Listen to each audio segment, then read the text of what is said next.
The sun was just beginning to peek over the sprawling skyline of Chicago, casting long golden rays through the massive windows of O'Hare International Airport.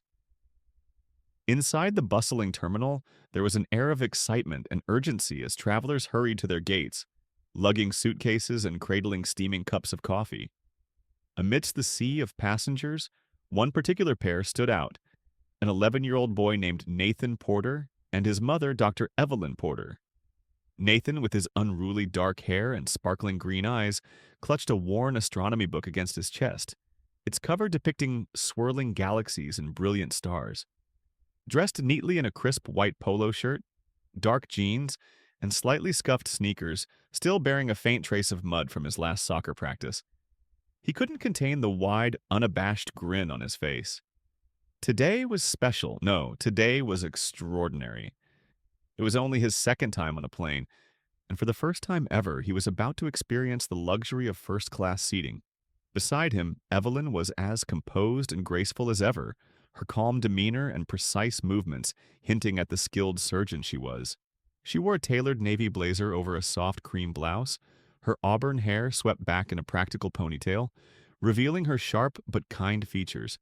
A sense of pride and accomplishment settled within her as she watched her son's bubbling excitement, reminding herself that the long months of saving and planning had been worth every bit of sacrifice. After countless late-night shifts and meticulous budgeting, she had finally managed to surprise Nathan with first-class tickets for their trip to Los Angeles. A journey to visit his grandfather who had recently moved to a quiet little house by the beach.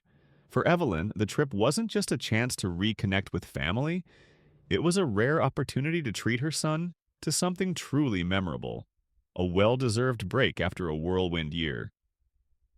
As they navigated the busy terminal, Evelyn couldn't help but glance at Nathan, whose eyes were practically glowing with anticipation. He kept glancing at the ticket in his hand, as if checking to make sure it was real, his fingers tracing the bold 1A printed on the stub. To him, first class was nothing short of a dream, a place he had only seen through movies and heard about in stories from his friends who had flown with their well-to-do families. Today, he was the one living that dream, and his mother couldn't be prouder. As they approached Gate 22, the boarding call crackled over the intercom, and Evelyn gently guided Nathan forward, reminding him to stay close.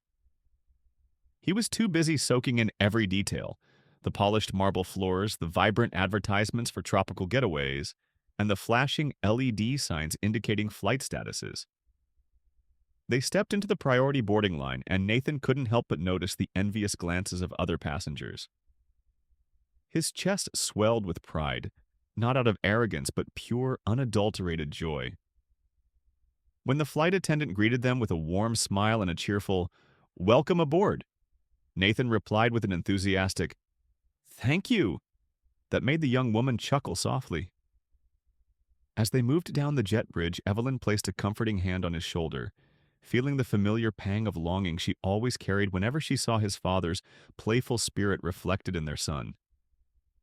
Nathan's dad had passed away when he was just a toddler, and Evelyn had devoted herself to giving Nathan a life filled with love, adventure, and wisdom. This trip was just one of many moments where she wanted him to feel special, to know that his happiness was worth every ounce of effort she put into her demanding career as a pediatric cardiologist. When they stepped into the first-class cabin, Nathan froze for a moment, his jaw dropping in sheer amazement. The spacious leather seats looked like miniature thrones, each with a personal screen and a small, elegantly folded blanket resting on top. A flight attendant approached with a welcoming gesture, guiding them to their seats. Nathan eagerly slid into his assigned spot by the window, eyes widening as he pressed his face against the glass to take in the view of the massive planes lined up on the tarmac. Evelyn couldn't help but laugh as Nathan marveled at the space around him, running his fingers over the smooth armrests and testing the recline feature with a giggle. "Mom, look! This seat goes all the way back," he whispered, as if afraid speaking too loudly might shatter the magic of the moment. Evelyn settled into her own seat with a serene smile, placing her carry-on in the overhead compartment and pulling out a small pack of travel wipes to clean Nathan's hands. "You like it?" she asked knowingly, and Nathan's face lit up like a firework. "I love it," he exclaimed, his excitement so palpable that a few nearby passengers couldn't help but smile. Evelyn took a deep breath, feeling the tension of weeks of preparation finally melt away. This was worth it. Worth the double shifts, the missed weekends, and the sleepless nights. Her son's joy was worth every sacrifice. Just as the final passengers were boarding, Nathan busied himself by flipping through his astronomy book, tracing the constellations with his finger, while muttering facts about star clusters under his breath. Evelyn glanced around the cabin, noticing how different the atmosphere was from economy. Quiet, calm, and almost surreal. She leaned back, allowing herself a moment of rare relaxation when she caught sight of Nathan looking at something just past her shoulder. His expression had changed from pure delight to one of quiet concern. Following his gaze, Evelyn spotted the source of his distraction. A heavily pregnant woman stepping into the cabin, her face flushed and visibly weary. She wore a faded pink sundress stretched over her belly, and her hands cradled the bump as if trying to support the weight. Evelyn felt a twinge of empathy, instantly recognizing the discomfort of late pregnancy. The woman hesitated near the entrance, speaking softly to a flight attendant and gesturing toward the back of the plane, her voice just barely audible over the hum of the engines. Though Evelyn couldn't make out the words, she could see the tiredness etched into every movement the woman made. Nathan, ever observant and compassionate, looked up at his mom with that familiar glint in his eyes, the one that told her he was already forming an idea. He tugged lightly at her sleeve, his voice soft and thoughtful. "Mom," he whispered, his brow furrowing with concern. "Can I give her my seat?" Evelyn blinked in surprise, her mind racing to process his offer. They had saved so hard for this moment, this one chance to give Nathan a taste of something luxurious. Yet she knew her son better than anyone, and the determination in his gaze made it clear that his heart was already set. For a fleeting moment, pride and reluctance warred within her. But then she gave his shoulder a gentle squeeze, nodding with a warm smile. "Are you sure, honey?" she asked, though she already knew the answer. Nathan nodded earnestly. "She looks really tired, and she has a baby. I can sit in her seat. It's okay, Mom." Evelyn felt tears prick at the corners of her eyes, not out of sadness, but out of a deep, unspoken pride in the boy she had raised. In that moment, she knew that while she had wanted to give Nathan a first-class experience, he had already shown the world he had a first-class heart. Nathan's small hand clutched tightly to his astronomy book as he rose from his plush first-class seat, his young heart thudding with both excitement and an odd, newfound sense of responsibility. Evelyn watched him with a mixture of pride and wonder as he carefully slid off the wide leather cushion, glancing back one more time at the seat he had so eagerly claimed just minutes earlier. The spacious, luxurious first-class cabin had felt like stepping into a dream, with its buttery leather seats, personal screens, and the quiet elegance of people accustomed to such comforts. But to Nathan, none of it mattered anymore. His focus had shifted entirely to the tired woman in the faded pink sundress, still standing uncertainly at the entrance to the cabin, shifting her weight from one aching leg to the other. She looked as though the sheer effort of standing there was overwhelming, and the way she pressed a hand into the small of her back betrayed a pain she was trying to conceal. Evelyn's heart swelled with both pride and a hint of regret, knowing how much Nathan had anticipated this experience. And yet here he was, choosing kindness without a moment's hesitation. She straightened up, signaling to the flight attendant with a gentle wave, and as the woman approached, Nathan took a tentative step forward, his voice soft but unwavering. "Excuse me, ma'am?" Nathan began, looking up at the flight attendant with those bright, sincere green eyes that never failed to convey honesty. Can I give my seat to that lady? She looks really tired." The attendant blinked, clearly taken aback as if no one had ever made such an offer before. Evelyn couldn't help but smile, pride swelling within her chest. The attendant's eyes softened as she glanced at Evelyn for confirmation, and Evelyn nodded with a warm, supportive smile. "That's very kind of you," the attendant replied, crouching down to Nathan's level. "Are you sure you want to do that? It's a pretty special seat." Nathan nodded with absolute certainty. She needs it more than I do. I can sit in her seat instead. The flight attendant's expression melted into one of admiration, and she gave his shoulder a gentle squeeze before walking over to the woman. Evelyn couldn't hear the brief conversation, but she watched as the woman's eyes widened in shock and then misted over with tears. She glanced around the cabin, almost as if trying to find the person responsible for such unexpected generosity, and when the attendant gestured toward Nathan, the woman pressed her trembling hands to her lips in disbelief. Nathan, for his part, was already gathering his small backpack and preparing to move. Evelyn helped him secure the astronomy book into the front pocket, her hands brushing his shoulders with a reassuring pat. As the pregnant woman approached, still looking overwhelmed, Evelyn gave her a warm smile. "Hi," the woman managed, her voice trembling. Are you sure about this? I don't want to take a seat." Evelyn smiled softly and glanced at Nathan, letting him speak for himself. "It's okay," he said earnestly. "You look really tired, and my mom says it's important to help people when they need it." The woman's face crumpled into a grateful smile, and tears began to pool in her eyes. "Thank you," she whispered, kneeling slightly to look Nathan in the eye. "You are such a sweet, kind boy. I don't know how to thank you." Nathan just shrugged, his cheeks flushing pink, and looked down at his shoes as if a bit embarrassed by all the attention. Evelyn put a gentle hand on the woman's shoulder. "Please, take it. It's his choice, and we're happy to help." The woman's hand brushed lightly over her baby bump as if offering a silent blessing, and she looked at Nathan one more time before settling into the seat with a grateful sigh. The nearby passengers, who had been half watching the exchange, now openly smiled and whispered among themselves, impressed by the young boy's generosity. An elderly gentleman in a tailored suit nodded approvingly while a woman with a laptop paused her typing to watch with a wistful smile.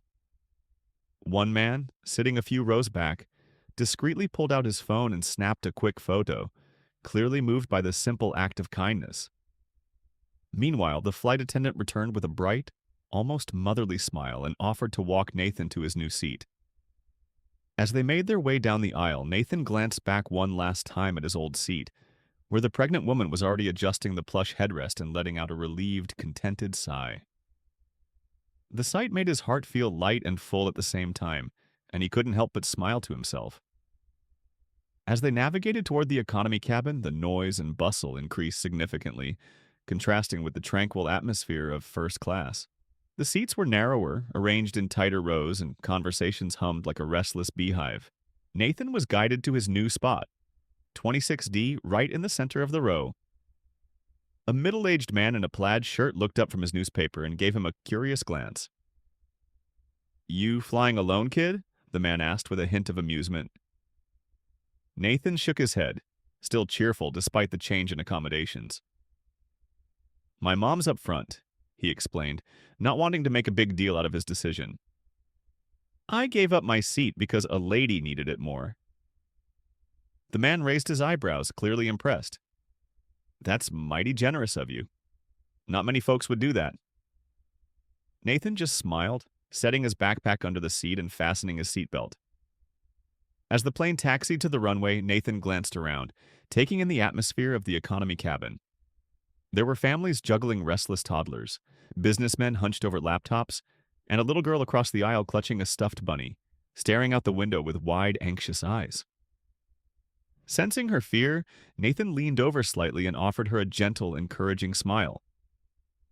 "It's just like a roller coaster," he whispered, trying to make her feel better. "When it goes up, it feels funny, but it's kind of cool too." The girl looked at him with cautious hope, her small hands gripping the armrest a little less tightly. A flight attendant passing by overheard and gave Nathan an approving nod. As the engines roared to life and the plane began its ascent, Nathan couldn't help but feel a rush of exhilaration despite the unfamiliar surroundings. The thrill of flight still gripped his heart, and even from the middle of the cabin, he could see a sliver of sky through the window. He glanced back over his shoulder, hoping his mom was okay, but he knew deep down that she would be proud of him. Beside him, the man in the plaid shirt, who had introduced himself as Leo, leaned in with a kind smile. "You did a good thing today, kid," Leo said softly. "Your mom must be real proud." Nathan gave a small, shy grin. "She always says that being kind makes the world a little better. I guess it just felt like the right thing to do." Leo nodded thoughtfully, looking at the boy with a mixture of admiration and respect. As the plane leveled off and the seatbelt sign dinged off, Nathan reached for his astronomy book, but his mind kept drifting back to the peaceful expression on the woman's face when she settled into the seat. There was a warmth in his chest that he couldn't quite explain, a sense that he had done something important, something that mattered more than any comfortable seat or fancy experience. Unbeknownst to him, that one small act was about to ripple out in ways he could never have imagined, touching lives and hearts far beyond that single flight. The flight from Chicago to Los Angeles continued smoothly after the initial excitement, with Nathan quietly settling into his new seat in the economy cabin. Though the space was more cramped and the hum of conversations louder, he didn't mind. He still had his astronomy book and his new friend Leo, who was proving to be an excellent storyteller.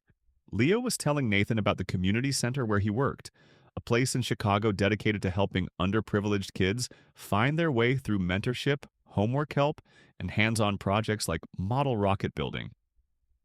Nathan's eyes lit up when Leo mentioned rockets, and he couldn't resist sharing about his own model rocket he built for the science fair last year. The way Leo listened intently, nodding with genuine interest and asking just the right questions, made Nathan feel seen and appreciated. The older man couldn't help but admire this young boy, so kind-hearted and unassuming, completely unaware of the impact his decision had already made. As the plane sailed smoothly through the sky, Nathan couldn't help but glance back occasionally, wondering how the lady in his former seat was doing. He imagined her relaxing, maybe even sleeping comfortably for the first time in a long while. Just the thought brought a small, contented smile to his face. Meanwhile, back in first class, Evelyn sat quietly, her mind running over the incredible act of selflessness her son had just displayed. She hadn't forced him or even suggested it. Nathan had chosen to be kind on his own, and that, to her, was the most beautiful part. She knew it wasn't about teaching him to be kind, it was simply who he was, and it made her heart swell with pride. The pregnant woman, Grace, had finally settled into the plush leather seat, stretching her aching legs and leaning back with a relieved sigh. She couldn't help but glance around, still half expecting someone to tell her it was all a mistake, that she didn't belong in this lap of luxury. But nobody seemed to mind. In fact, the elderly couple seated just across the aisle gave her a warm smile, clearly having witnessed the whole exchange. Grace still couldn't believe it. A little boy giving up a first-class seat for her. The thought brought tears to her eyes again, and she pressed a hand to her chest as if to steady her emotions. She knew she had to find a way to thank him properly, but her mind was still spinning from the kindness of it all. Unbeknownst to both Nathan and Evelyn, a fellow passenger named Ryan Davis, a freelance journalist sitting in the row behind, where Nathan had originally been, had quietly filmed the entire exchange on his phone. The short, candid video captured Nathan's earnest words, his mother's gentle encouragement, and the stunned gratitude on Grace's face. Ryan hadn't intended to record it at first, but something about the scene had struck a chord deep within him. It wasn't just the act itself, it was the purity of it, the unprompted nature of a child doing something purely because it was the right thing to do. After the flight leveled off and the seatbelt sign turned off, Ryan opened his laptop and uploaded the video to his social media account with a simple caption. "In a world that can feel so cold, this boy just reminded me that kindness still exists. Be like Nathan." He didn't expect much from it, just wanted to share a little light in what had felt like an increasingly cynical world. But within minutes, his notifications began to explode. The video was spreading like wildfire, getting shared and reshared, the hashtag trending almost instantly. Comments poured in from all over the country. Teachers praising the boy's parents, parents wishing their own children would learn from him, and countless others simply expressing how the story restored their faith in humanity. Ryan's post was picked up by a popular social media page that specialized in heartwarming stories, and from there it took off like a rocket. By the time the plane was halfway to Los Angeles, the video had garnered hundreds of thousands of views and comments, and major news outlets were already reaching out to Ryan for permission to use the clip.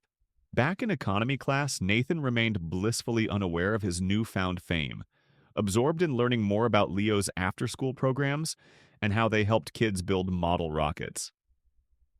Leo, meanwhile, received a text from a coworker at the community center, a screenshot of Nathan's video with the caption, "Hey, isn't this the kid you just texted us about?"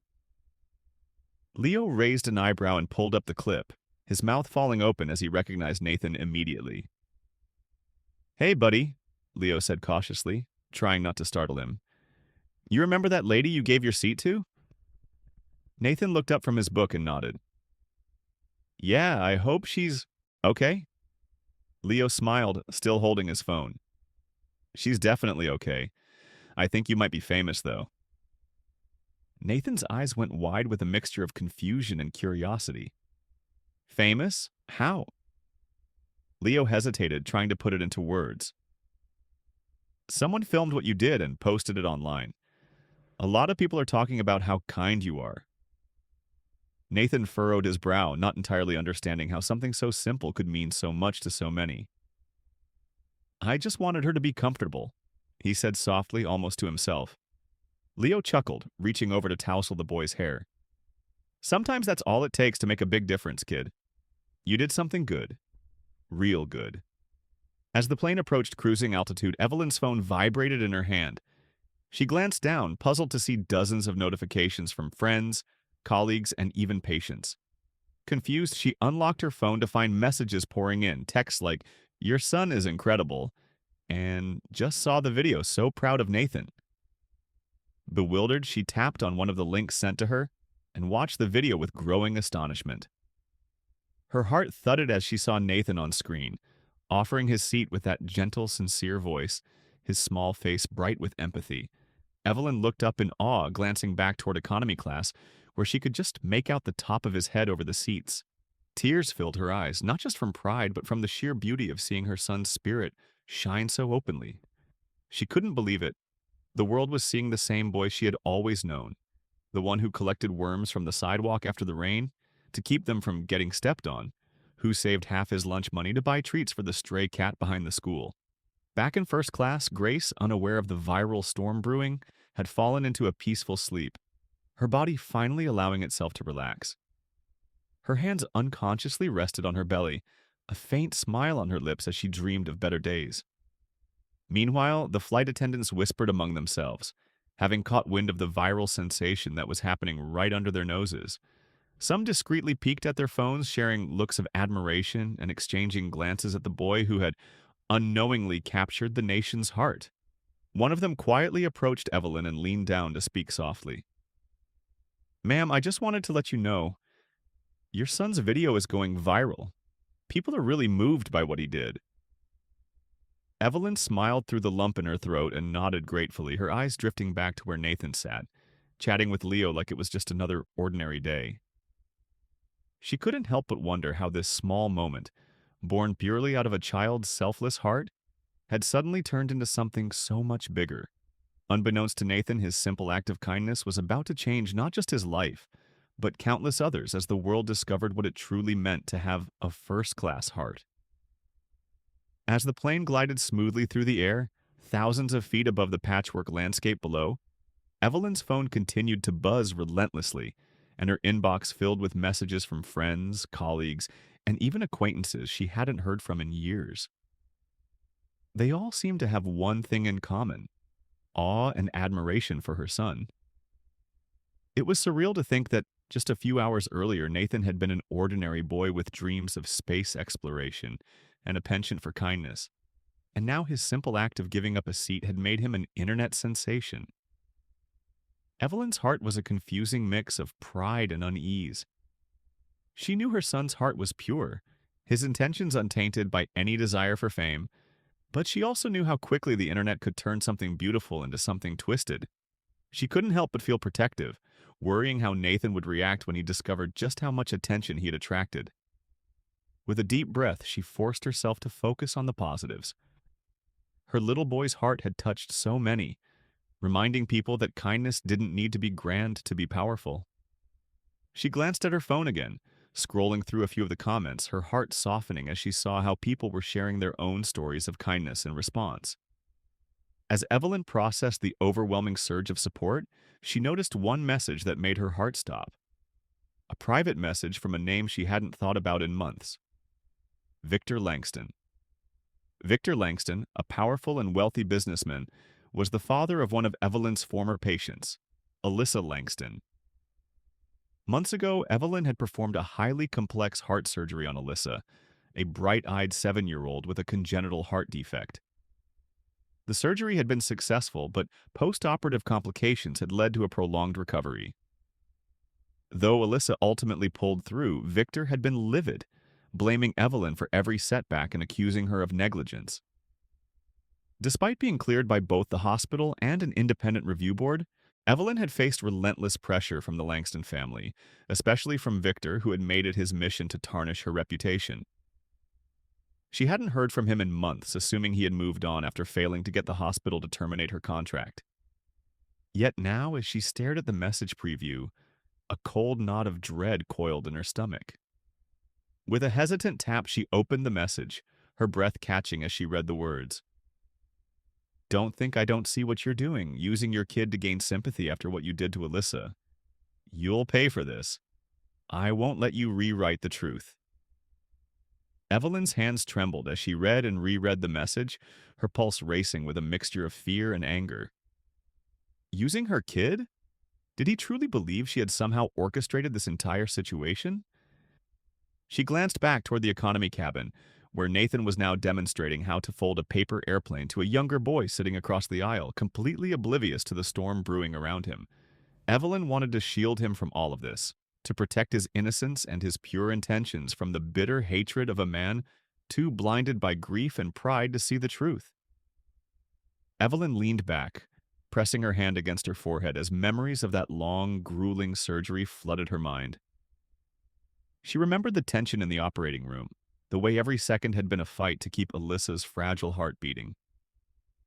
She remembered Victor pacing the waiting room afterward, demanding answers and refusing to listen to reason. No matter how many times Evelyn had explained the inherent risks of such a complex procedure, it had never been enough. In his eyes, Evelyn had failed him, and he was determined to destroy her for it. As the memories threatened to overwhelm her, another message popped up on her screen, this time from Linda Parker, her attorney and longtime friend. "Hey, just a heads up. Langston's been talking to some media outlets. Seems like he's trying to spin your son's story as a PR stunt to cover up his accusations. We need to get ahead of this. Call me as soon as you land." Evelyn's jaw tightened, anger bubbling up beneath her calm exterior.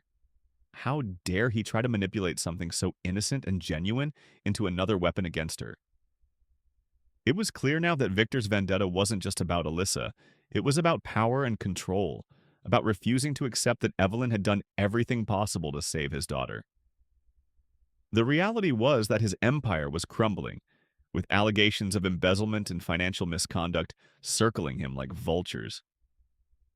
The timing couldn't be a coincidence. He was using her and Nathan's viral moment as a scapegoat to distract from his own downfall.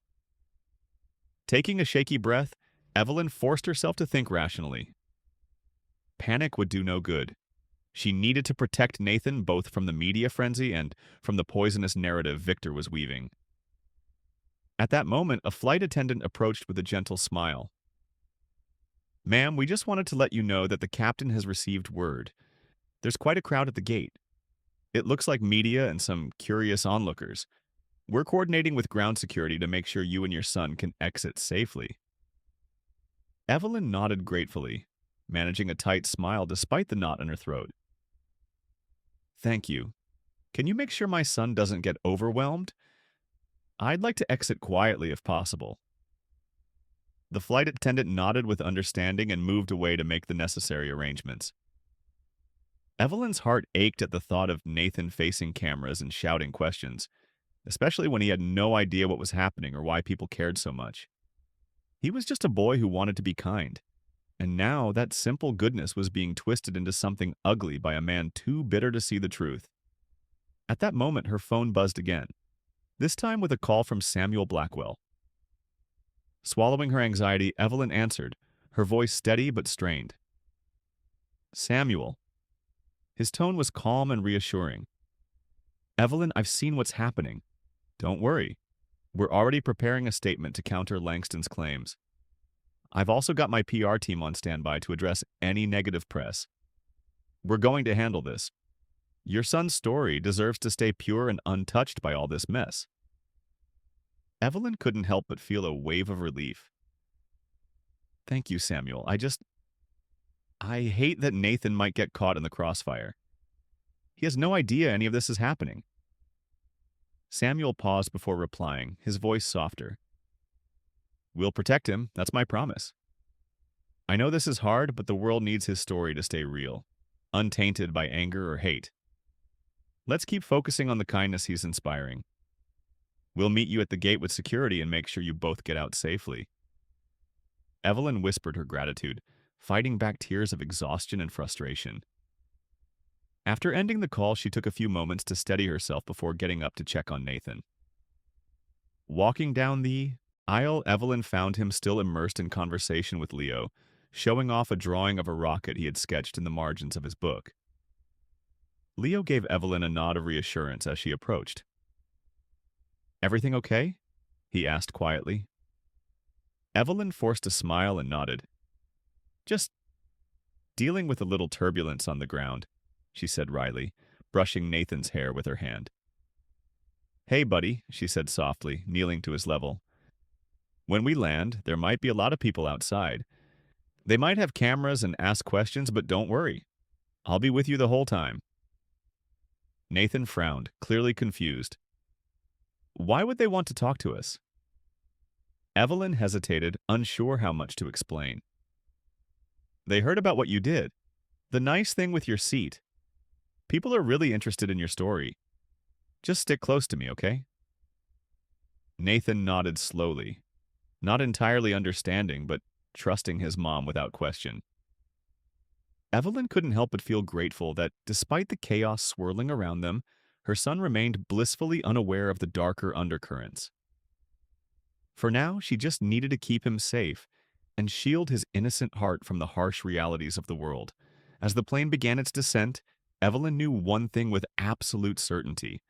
No matter what storm awaited them on the ground, she would protect Nathan's light from being overshadowed by bitterness and greed. As the plane touched down at Los Angeles International Airport, Evelyn felt a strange, hollow feeling in the pit of her stomach. The familiar hum of engines winding down and the clatter of overhead compartments opening seemed almost distant, muffled by the swirl of anxiety that had gripped her since receiving Victor Langston's hateful message. She stole a glance at Nathan, still chatting animatedly with Leo about space missions and rocket launches, completely oblivious to the whirlwind awaiting them outside. Evelyn forced herself to smile as Leo gave her an encouraging nod, silently reminding her that she wasn't alone in this. As passengers slowly began to disembark, Evelyn noticed one of the flight attendants discreetly motioning for her to wait. A glance out the small oval window revealed clusters of people gathered at the terminal windows, cameras flashing and microphones poised. Her heart clenched as she spotted at least 3 news vans parked haphazardly near the gate, reporters standing with expressions of anticipation, clearly preparing to pounce. Evelyn's pulse quickened. How had this spiraled so quickly? Only hours ago, they were just another mother and son heading off on a long-awaited family trip, and now it felt as though the entire country had zeroed in on them. The flight attendant approached, her expression kind but slightly worried. Dr. Porter, we've arranged for you and your son to exit through a side ramp. Security will escort you to a private car. I just wanted to let you know that it might be a little chaotic outside. Evelyn gave a grateful nod, trying to keep her expression calm. Thank you, she whispered, glancing at Nathan to make sure he wasn't overhearing too much. As the passengers around them slowly filed out, Evelyn made the decision to stay seated, giving the bustling crowd a chance to clear before they made their move. She knew that the second they stepped off the plane, everything would change. Samuel had promised to handle the media, but even his influence couldn't completely shield them from the onslaught of questions and accusations that were undoubtedly being fueled by Langston's manipulations. As she waited, her phone buzzed with another message, this time from Linda, her attorney. Landing soon? Media already broadcasting. Be prepared for questions about Langston's allegations. Stay calm. We're working on an official statement. Evelyn swallowed the bitter taste of fear, forcing herself to focus on Nathan's safety above all else. She couldn't let him see her panic, couldn't let him sense the suffocating dread that pressed against her chest like a vice. Finally, as the last of the passengers disembarked, the flight attendant signaled that it was time. Evelyn took a deep breath and knelt down beside Nathan, brushing his hair back gently. Hey, buddy. She began softly, trying to maintain a light tone. We're going to leave through a special exit. There might be some people outside who want to ask questions or take pictures, but I want you to stay close to me, okay? Nathan looked up at her, confusion flickering in his bright green eyes. Why do they want to talk to us, Mom? He asked, frowning. Evelyn hesitated, trying to find the right words. They just saw your video online, and a lot of people were really moved by how kind you were. Sometimes when something like that happens, people want to know more about it. But it's nothing to worry about. I'm right here with you. Nathan nodded, though Evelyn could see his mind working through the oddness of it all. Okay, he said simply, trusting her. Completely. Leo put a comforting hand on Nathan's shoulder. You're going to be just fine, buddy. Just stick with your mom and don't worry about the cameras. They're just noisy boxes that like to flash a lot. He joked, making Nathan giggle. With their carry-on securely in hand, they made their way to the back exit, where a narrow metal ramp awaited. A pair of security guards nodded in acknowledgement, guiding them through a secured pathway that bypassed the main terminal. Evelyn caught a glimpse of the bustling crowd just beyond the glass partitions. Dozens of reporters jostling for position, their microphones aimed like spears, shouting questions that bounced off the walls and echoed in the vast, hollow space. Just the sight of them sent a chill through her spine, but she squared her shoulders and kept moving, reminding herself that Nathan's well-being came first. As they approached the private car, Evelyn spotted a familiar face. Samuel Blackwell, impeccably dressed as always, his expression a perfect blend of calm authority and genuine concern. He greeted them with a reassuring smile, opening the car door himself and guiding Nathan inside with a friendly pat on the shoulder. Once they were safely inside the plush, soundproof vehicle, Samuel slid in next to Evelyn and offered a sympathetic glance. They're circling like vultures out there, he muttered, his voice low and composed. Evelyn nodded, sinking into the leather seat as she finally allowed herself to breathe. It's worse than I expected, she admitted. Langston's accusations have already taken root. Some of the media are questioning whether we staged the whole thing to rehabilitate my reputation. Samuel's jaw tightened, his normally unshakable demeanor briefly giving way to frustration. We're going to fight this head on, he promised. My PR team is already crafting a response, emphasizing that the video was spontaneous and completely unplanned. We're focusing on the outpouring of support rather than engaging directly with the smear campaign. Let Langston dig his own grave. His financial scandal is gaining traction, and once that breaks wide open, he won't have the credibility to challenge your integrity. Evelyn glanced back at Nathan, who was distracted by the small screen embedded in the car's seat, playing a cartoon about astronauts. For a moment, she let herself relax, grateful that Nathan remained blissfully unaware of the severity of the situation. I just hate that he's being dragged into this, Evelyn whispered, wiping at her eyes before any tears could fully form. Samuel gave her a reassuring pat on the hand. We'll make sure his story stays pure. People want to believe in kindness. Your son's action resonated with millions. We won't let one bitter man destroy that. As they navigated through the labyrinth of airport service roads, Samuel received a call and excused himself to step outside the car for a moment. Evelyn watched him through the tinted window, his stance commanding and assertive as he discussed strategy with his team. Just as Samuel returned, Evelyn's phone vibrated again, this time with a message from Leo. "You guys okay? Saw the news, looks crazy out there. Proud of Nathan. Stay strong." Evelyn smiled softly, grateful for the unexpected support that Leo had offered from the moment they met. As the car approached the hotel Samuel had arranged for them, a discreet, comfortable place far from the media frenzy, Evelyn couldn't help but reflect on how quickly life had changed. Just that morning, they had been preparing for a simple family visit, and now they were at the center of a national storm. But even in the chaos, she knew that Nathan's kindness was at the heart of it all, untouched, unspoiled, and profoundly genuine.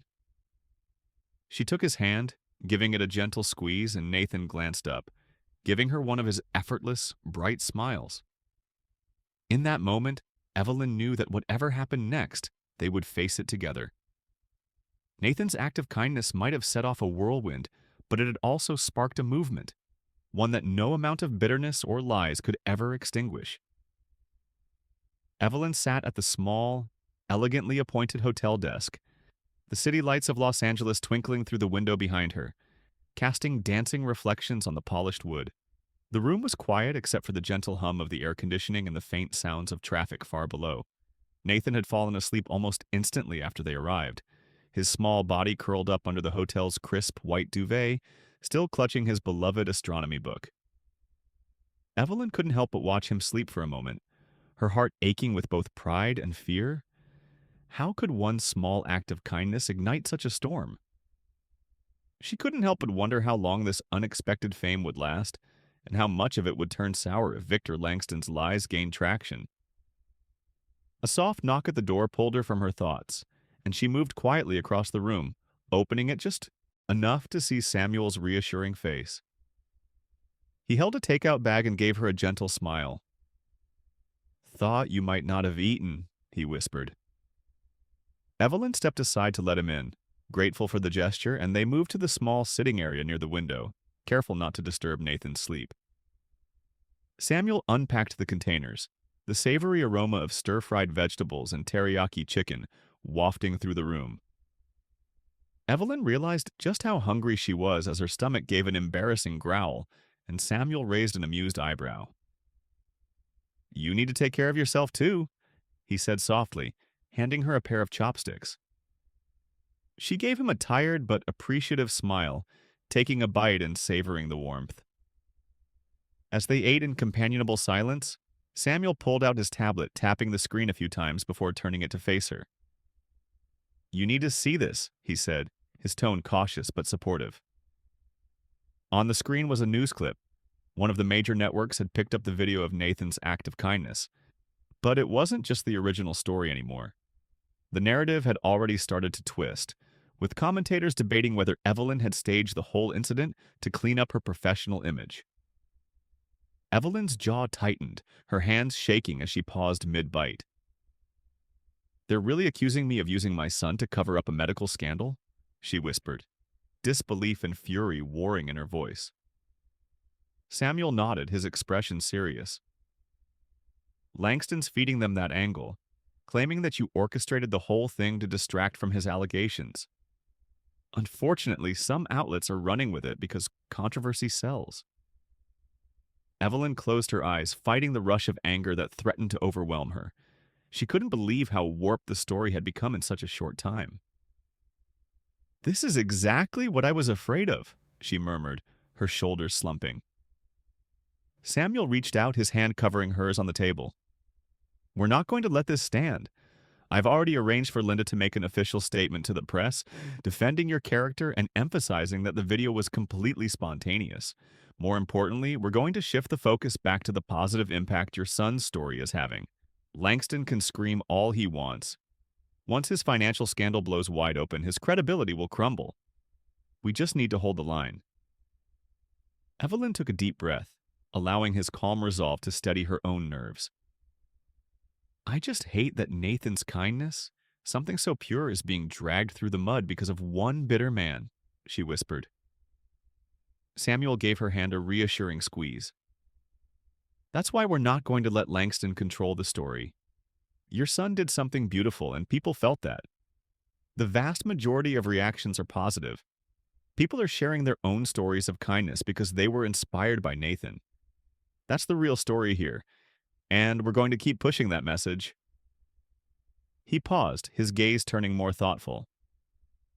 Actually, I have an idea. We need to put Nathan's voice at the center of this. Not a PR statement from us, just him, honestly talking about why he did what he did. Something raw and real.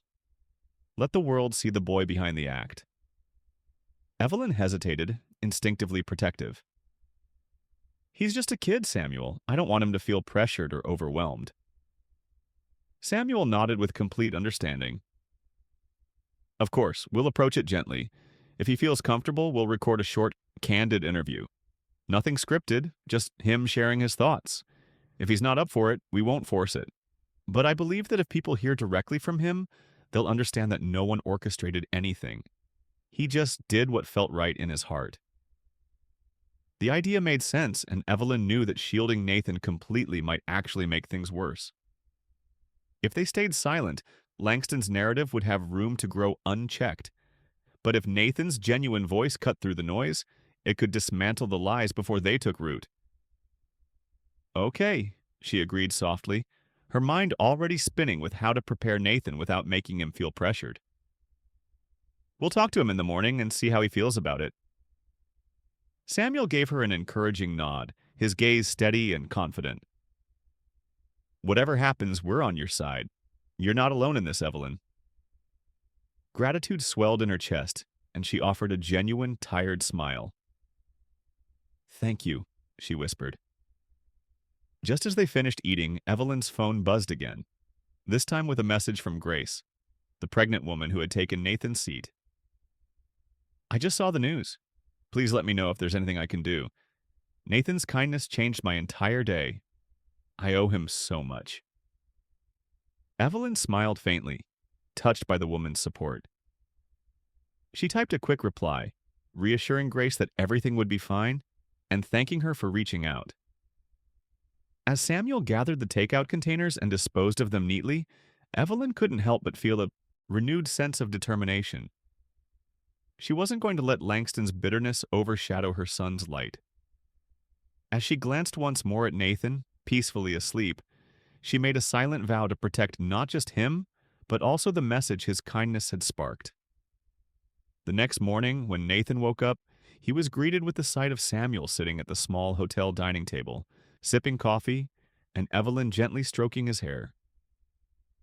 Morning, sleepyhead, Evelyn greeted, her voice soft and soothing.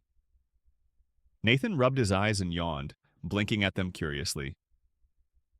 Why is everyone up so early? He mumbled. Evelyn exchanged a quick glance with Samuel before kneeling next to his bed.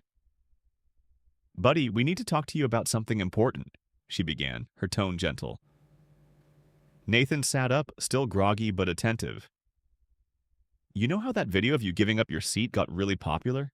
She continued, and Nathan nodded. Well, some people, like Mr. Langston, are saying mean things about me and trying to make it look like we planned the whole thing to make me look good.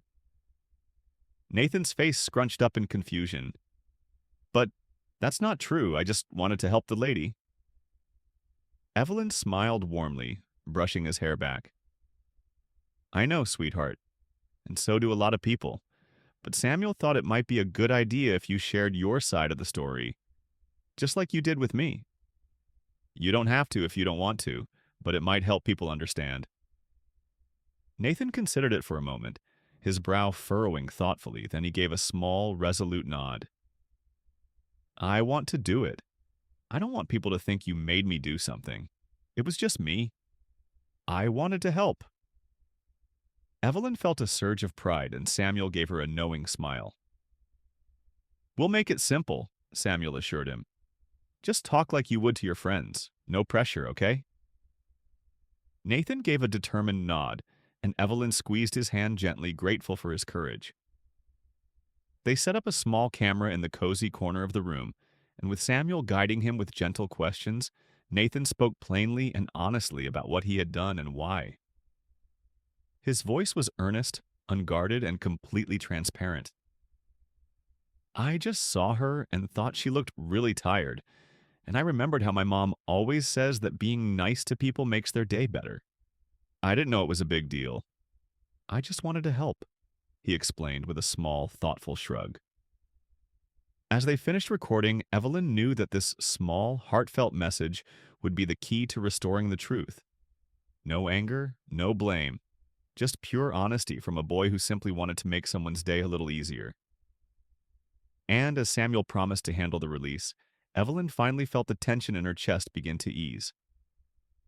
No matter how loud the world got, Nathan's heart would always speak louder.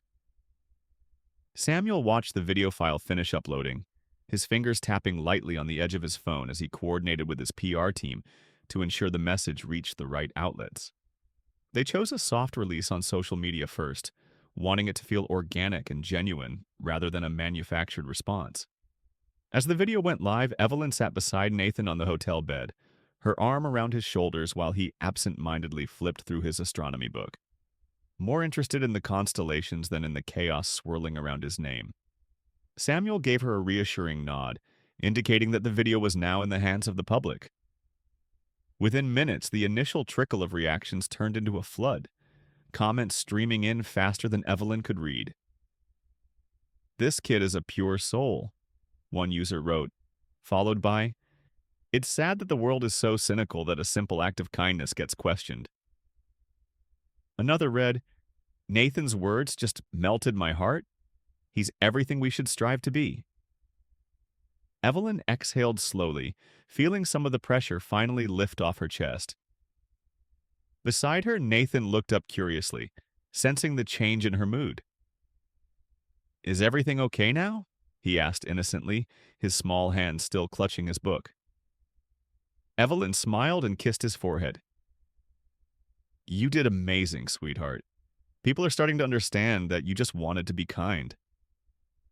Nathan nodded, as if that made perfect sense, and then went back to tracing star patterns on the page, his mind blissfully distant from the digital whirlwind enveloping his name. But while the truth was making its way across social media elsewhere, the storm raged on. News stations that had previously run stories questioning Evelyn's motives began scrambling to pivot, reaching out for comment or clarification, trying to save face. Meanwhile, in the dimly lit office of a high-rise building in downtown Chicago, Victor Langston watched the video with a sneer of contempt. His hands clenched around his phone as he watched Nathan's honest, unguarded words replay on the screen. "I just wanted to help." The boy's sincerity burned like acid, eating away at the narrative Victor had tried to spin. Frustrated, he tossed his phone onto his cluttered desk, papers scattering in every direction. He glanced at the stack of legal documents detailing his own crumbling financial empire, fraud investigations, bank statements with glaring discrepancies, and subpoenas he had been trying to dodge for weeks. His power and influence were slipping through his fingers like sand, and this simple, unassuming boy had just made his desperate attempt at a diversion look both cruel and absurd. As his lawyer's voice crackled through the speakerphone, reminding him that time was running out before the SEC came knocking, Victor cursed under his breath, realizing that the public sentiment was no longer on his side. No one wanted to believe that a child could be that genuinely selfless without some ulterior motive. Yet, despite his machinations, Nathan's truth had struck a chord too pure to corrupt. Back at the hotel, Samuel's phone pinged with notification after notification as major networks began picking up Nathan's response video. A popular news host praised the boy's unguarded sincerity live on air, admitting that the original skepticism had been misplaced. Social media was now buzzing with messages of support, and the hashtag #BeLikeNathan was trending worldwide. People were sharing their own stories of spontaneous kindness, inspired by the boy's simple yet profound decision to put someone else's comfort above his own. It was more than just a story now, it was a movement. Schools across the country began adopting kindness challenges, encouraging students to perform small acts of goodwill and share how it made them feel. A group of teachers in San Diego organized a Nathan Day to celebrate the power of compassion, while a middle school in New York City used his story as part of a lesson on empathy and community responsibility. Evelyn watched these developments unfold with a cautious sense of hope. It was still surreal to see her son's face and name everywhere, but knowing that his kindness was planting seeds of change softened the sting of earlier doubts. Samuel glanced at her as he continued to monitor the rapidly evolving media landscape. "You see?" he said, offering her a proud smile. "I knew people would see through the lies once they heard it from Nathan himself. It's like trying to put out a wildfire with a cup of water. The truth always burns brighter." Evelyn smiled gratefully, feeling the relief settle deeper into her bones. But just as she was starting to relax, her phone rang. It was Linda. Evelyn immediately picked up, her pulse quickening with residual anxiety. "Hey, Linda," she greeted cautiously. "Did you see the response?" Linda's voice sounded surprisingly upbeat, a far cry from the strained tone of the past few days. "I did, and it's working. People are rallying behind Nathan, and it's making Langston look like a bitter old man grasping at straws, but that's not all." Evelyn's brow furrowed. "What do you mean?" Linda hesitated for just a moment before dropping the news. "Federal investigators just issued a warrant for Langston's arrest. His business partner cut a deal and provided evidence that Langston was orchestrating a massive embezzlement scheme. The story's breaking right now. It's over for him." Evelyn felt a surge of satisfaction well up from deep inside her chest. She closed her eyes, allowing herself a moment of victory, as Linda continued to explain how Langston's allies were already distancing themselves, scrambling to avoid the fallout. "This means he'll be too busy trying to save himself to come after you any longer," Linda assured. "You and Nathan are in the clear." Samuel, seeing Evelyn's face light up with relief, raised an inquisitive brow. She covered the mouthpiece and whispered, "Langston's being arrested." His fraud scheme fell apart. Samuel nodded approvingly, clearly pleased that the dark cloud had finally lifted. Once Evelyn ended the call, she leaned back, the tension visibly draining from her shoulders. "It's finally over," she breathed, unable to hold back the small laugh that escaped her lips. Samuel joined in with a chuckle, giving her a reassuring pat on the shoulder. "I told you the truth would prevail. Now it's time to focus on what really matters, making sure Nathan's kindness keeps lighting up the world." Evelyn glanced at her son, still blissfully absorbed in his book, his world unmarred by the chaos that had threatened to engulf them. She couldn't help but marvel at how his small, selfless act had not only unraveled a powerful man's malicious scheme, but had also sparked a wave of kindness that was sweeping the nation. Samuel's phone buzzed again, a message from the media coordinator confirming that several news outlets had already retracted their previous statements questioning Evelyn's intentions. They were now running stories focusing on the positive impact of Nathan's kindness and the nationwide movement it had inspired. Relief washed over Evelyn like a tidal wave. She felt her phone vibrate with a new message. This one from Grace. "Just saw Nathan's new video. Tears in my eyes. That boy is a light in this world. Thank you for raising him to be so kind." Evelyn couldn't hold back a proud, grateful smile. She sent a quick reply, thanking Grace for her support and feeling grateful that kindness had not only changed lives, but had also triumphed over bitterness and spite. As Samuel and Evelyn shared a knowing look, they both understood that this victory was more than just clearing her name. It was a reaffirmation that no matter how ruthless the world could be, genuine compassion still had the power to break through even the darkest of storms. And in that quiet moment, as the city lights flickered outside their window, Evelyn knew that Nathan's first-class heart had not only survived the whirlwind, but had emerged as a beacon of hope for everyone who still believed that kindness could change the world. The weeks that followed felt like a dream, a whirlwind of positivity and resilience, blossoming from the ashes of a near disaster. Nathan's story became more than just a fleeting moment of viral fame. It transformed into a movement, a genuine wave of kindness that swept across the country and far beyond. The Kindness Ripple Project, spearheaded by Samuel Blackwell and inspired by Nathan's innocent, heartfelt decision, took on a life of its own. Schools from coast to coast adopted the curriculum that Samuel and his team developed, emphasizing empathy, compassion, and the simple acts that could transform someone's day. Teachers reported astonishing changes. Students who had once been quiet and withdrawn were suddenly finding reasons to engage with their peers. Anti-bullying initiatives became less of a mandate and more of a collective commitment, driven not by rules but by a newfound sense of community. Social media, often criticized for its toxic tendencies, became an unexpected ally in spreading messages of hope and humanity. The hashtag number sign #BeLikeNathan continued to trend, filled with stories of everyday heroes inspired by the boy who gave up his first-class seat. One young girl in Seattle wrote a letter to Nathan, telling him how she had been scared to stand up to bullies at her school. But after hearing his story, she had found the courage to defend a classmate. A firefighter in New York City shared how he'd been inspired to organize a neighborhood cleanup project after seeing how one small act of kindness could spark a monumental change. Even a group of teenagers in Atlanta started a kindness patrol, randomly visiting nursing homes and animal shelters to offer help and companionship. Each story was unique, but they all echoed the same sentiment.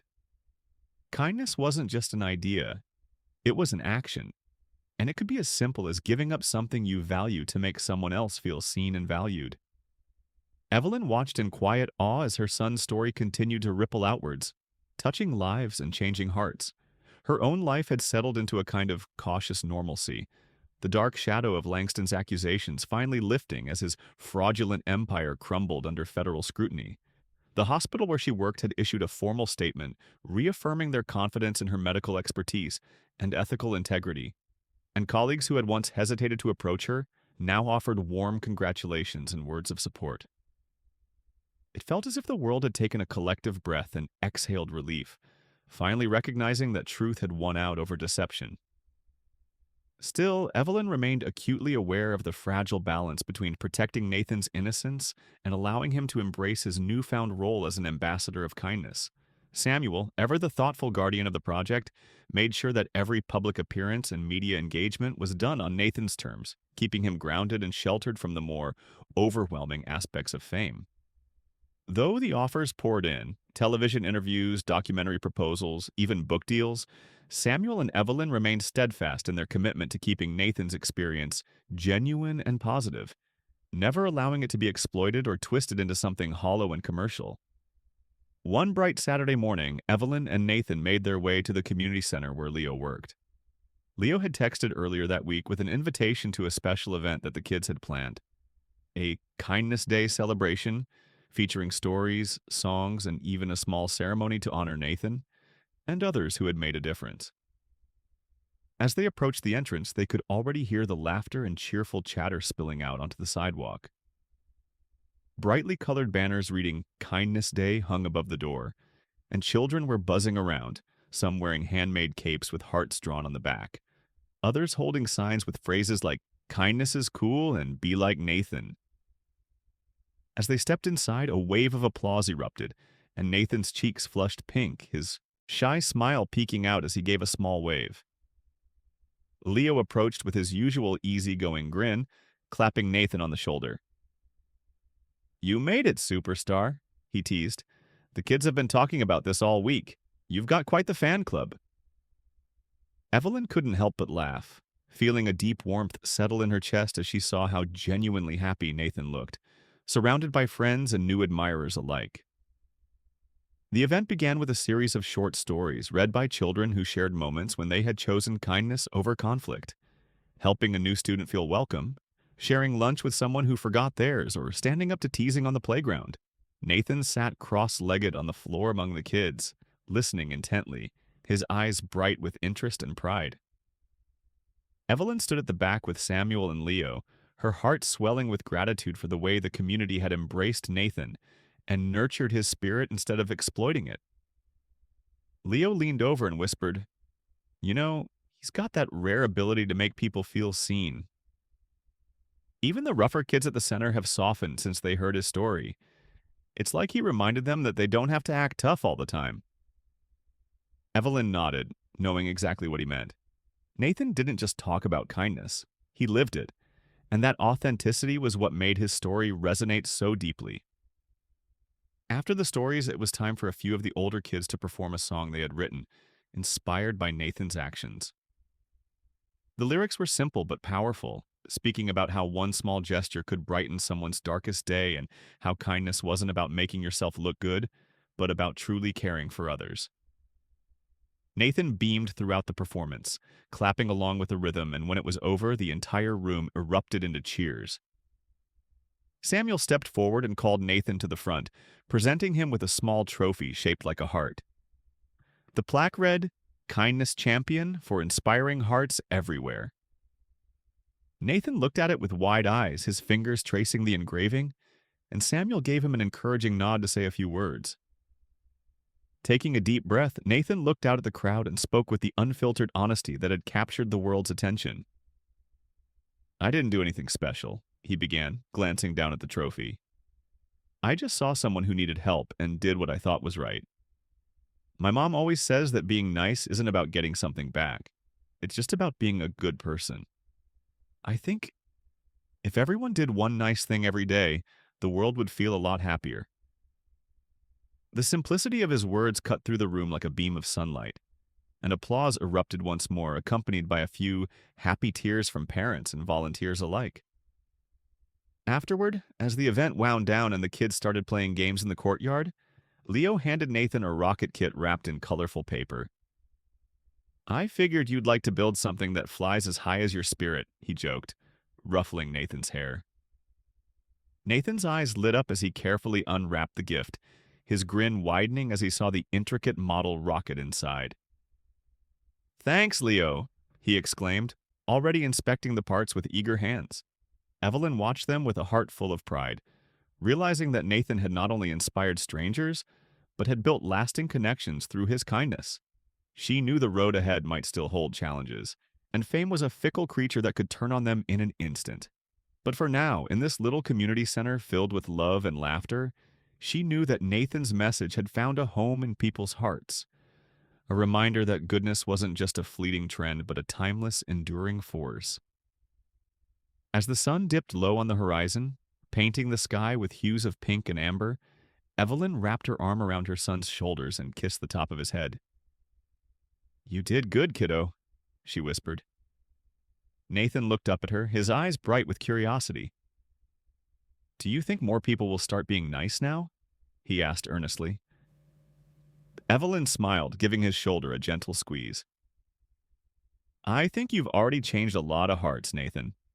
And as long as you keep showing people what kindness looks like, they'll keep wanting to follow your lead." Nathan nodded thoughtfully, his gaze drifting up to the sky as if looking for distant stars, dreaming of rockets and galaxies and a world where compassion could soar as high as his imagination. Evelyn knew deep down that no matter how turbulent life became, Nathan's first-class heart would always guide him, and those who followed his example, toward a brighter, kinder future. The momentum of the Kindness Ripple project showed no signs of slowing down, and Nathan's story continued to resonate far beyond the bounds of his own neighborhood. As the days turned into weeks, news outlets from all over the world picked up on the phenomenon, praising the boy whose selfless decision to give up his first-class seat sparked a movement grounded in empathy and compassion. Schools across the globe were hosting Be Like Nathan Days, where students performed acts of kindness and shared stories of how they made a difference. Letters and emails flooded Evelyn's inbox, messages from parents grateful for how Nathan's story had inspired their children. Teachers recounting how classroom dynamics shifted from competition to cooperation, and even public figures sending words of admiration for how a single act had reignited hope in such a fractured world. Evelyn was overwhelmed but endlessly proud, doing her best to protect Nathan from the inevitable pressure while still allowing him to embrace the positive impact he had made. Samuel, always at the forefront of managing public interest, maintained a delicate balance between preserving Nathan's childhood and supporting the growing movement. He declined numerous interview requests on their behalf, firmly insisting that the story should focus on the message rather than the boy himself. When Evelyn confided her concerns about the sustainability of such a massive movement, Samuel reassured her that the message was already bigger than any one person. Kindness doesn't belong to Nathan alone, he explained one evening over coffee at the community center. He just reminded people of something they had forgotten. Now it's up to them to carry it forward.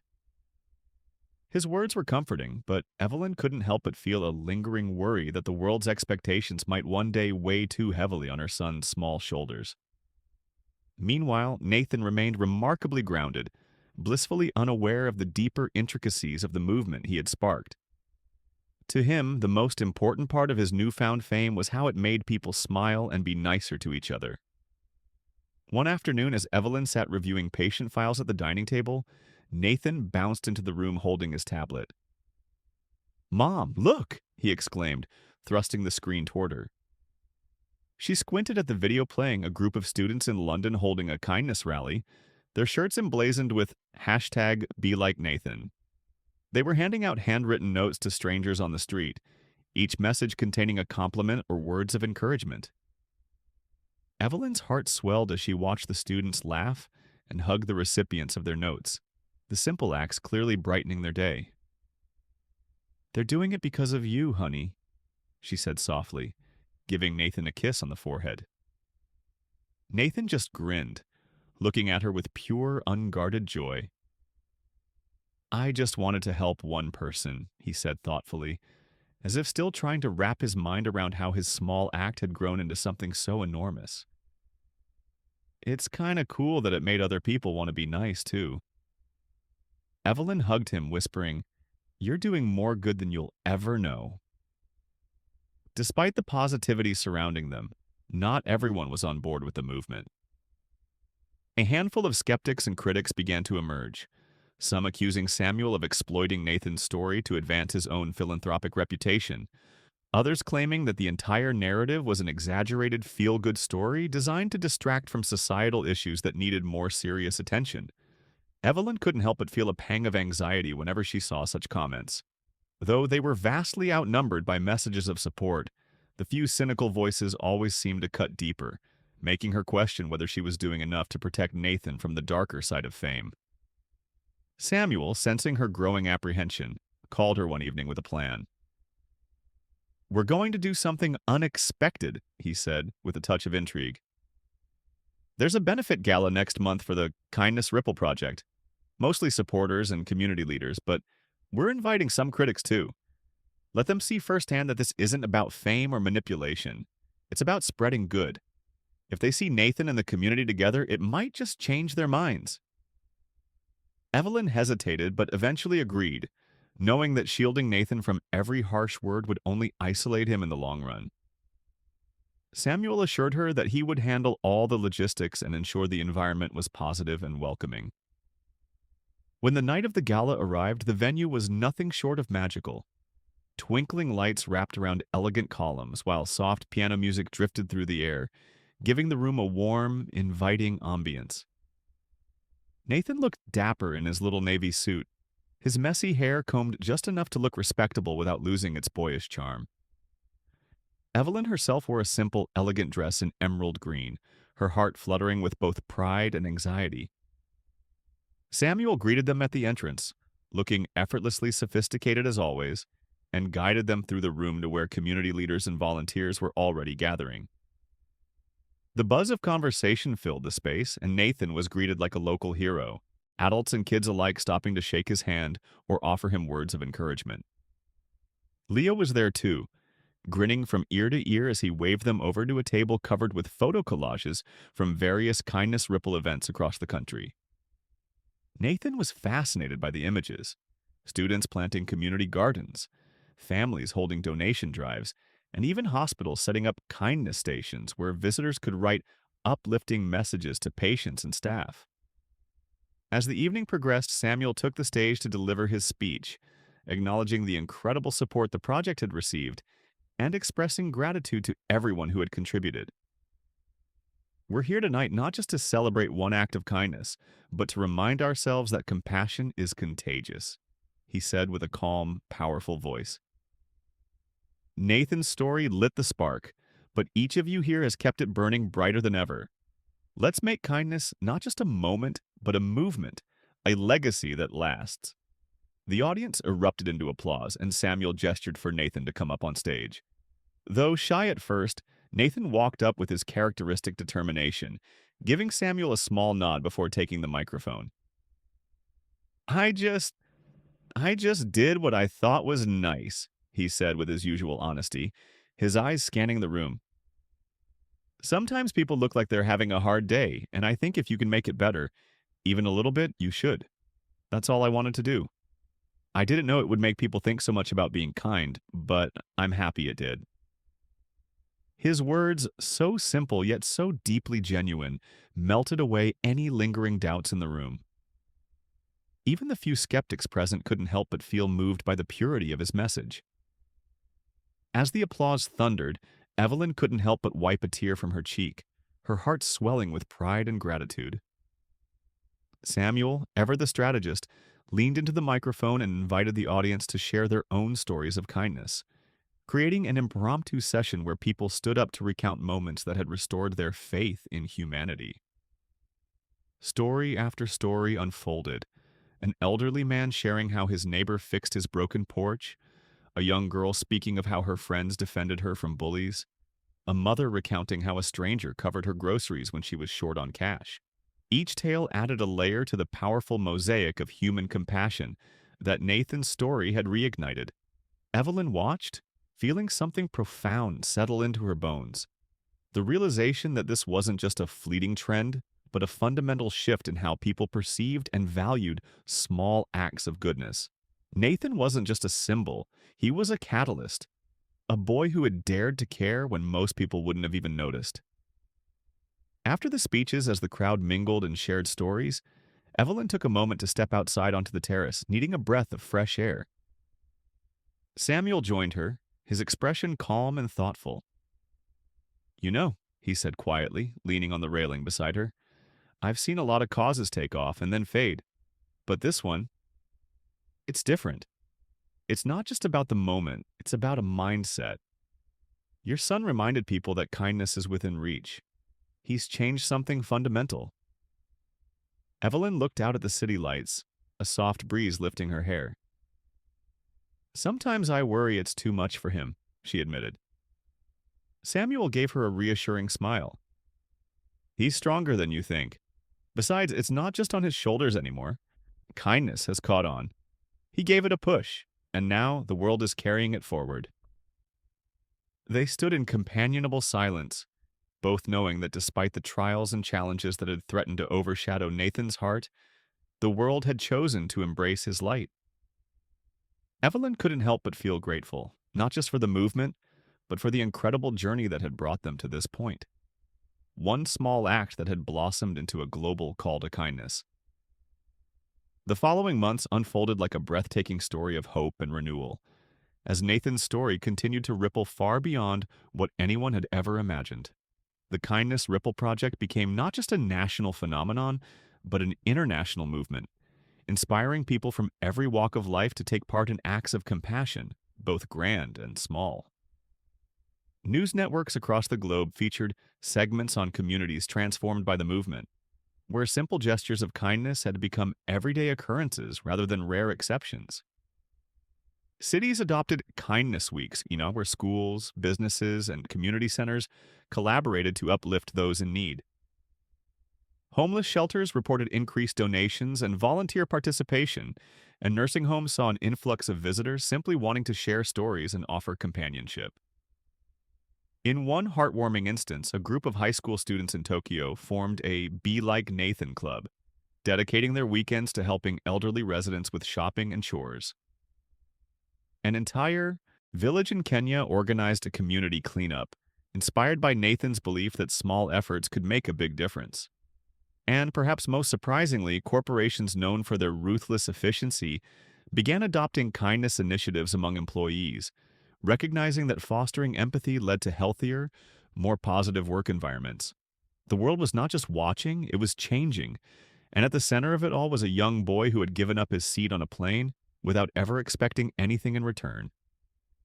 Evelyn often found herself overwhelmed by the sheer scale of it. Every day brought new stories of kindness, new messages of gratitude, and new initiatives sparked by the simple message of one little boy. Despite the magnitude of the movement, Nathan remained humbly grounded, still more interested in his model rockets and space books than in being seen as a hero. Samuel continued to guide the project with a careful hand, always ensuring that Nathan's well-being remained the priority, and never allowing the mission to overshadow the boy's childhood. Leo and the kids at the community center became even more involved, hosting regular kindness clinics where children of all ages brainstormed ways to make their neighborhoods better. Whether through litter cleanup, helping elderly neighbors, or simply being mindful of how they treated each other. Evelyn often stopped by after work, watching Nathan enthusiastically teach younger kids how to build rockets while also subtly weaving in lessons about looking out for one another. It was as if kindness had become second nature, not just for Nathan, but for everyone touched by his story.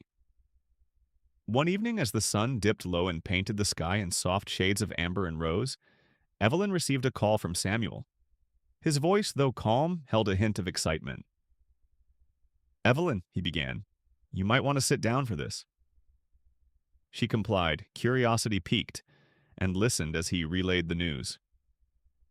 The United Nations had reached out to the Kindness Ripple Project, wanting to honor Nathan with a Humanitarian Youth Award at their annual ceremony in New York City. Evelyn's heart skipped a beat, stunned by the gravity of the recognition. "They want to acknowledge his influence on fostering global compassion," Samuel explained. "And they want you both there to accept the award in person." Evelyn was speechless, her thoughts racing between pride and uncertainty. That's incredible," she managed to say, trying to grasp the reality of it. "But do you think it's too much for him?" Samuel hesitated, thoughtful as always. "We'll make sure it's done with care. I think it could be an amazing experience for him, showing him just how far his message has traveled. But it has to be his choice." After ending the call, Evelyn sat in thoughtful silence before finding Nathan in his room, meticulously applying decals to his latest model rocket. She knelt beside him, gently placing a hand on his shoulder. "Hey, buddy, there's something I want to talk to you about," she said softly. Nathan glanced up, his curious eyes attentive. "What's up, Mom?" Taking a deep breath, Evelyn explained the invitation, simplifying the details so he wouldn't feel overwhelmed. "They just want to say thank you for being so kind and inspiring so many people," she explained. "It's a big deal, but if it makes you uncomfortable, we don't have to do it." Nathan thought about it for a moment, his face scrunching up in concentration. "Would I get to talk to people about being nice?" he asked. Evelyn smiled gently. "Yes, you would. You'd get to share why you think kindness is important." Nathan nodded resolutely. "Then I want to go. I think maybe if more people hear it, they'll remember to be nice too." Evelyn hugged him tightly, tears welling in her eyes, grateful once more for his pure, untainted heart. The day of the ceremony came, and Nathan was dressed in a little navy suit, his shoes freshly polished, looking both dapper and slightly nervous. Samuel, Leo, and Grace accompanied them, the small group forming a tight circle of support around the young boy as they made their way through the bustling halls of the United Nations building. When they finally entered the Grand Assembly Room, filled with delegates from every corner of the globe, Evelyn couldn't help but feel a swell of emotion. Her little boy, standing before the world as a symbol of hope. The Secretary General introduced Nathan with a short speech, recounting the story of his selfless act on the "wanted anything in return? I just wanted to make someone happy." "I didn't know it would make so many people think about being nice, but I'm really glad it did. I hope that everyone can remember that being nice isn't hard. It's just paying attention to other people and caring about them." The applause that followed was thunderous, a standing ovation from hundreds of dignitaries, activists, and global leaders who had seen too much conflict and longed for even a fraction of that pure, hopeful spirit. Tears streamed down Evelyn's face, and even Samuel, who was rarely moved to tears, discreetly wiped his eyes.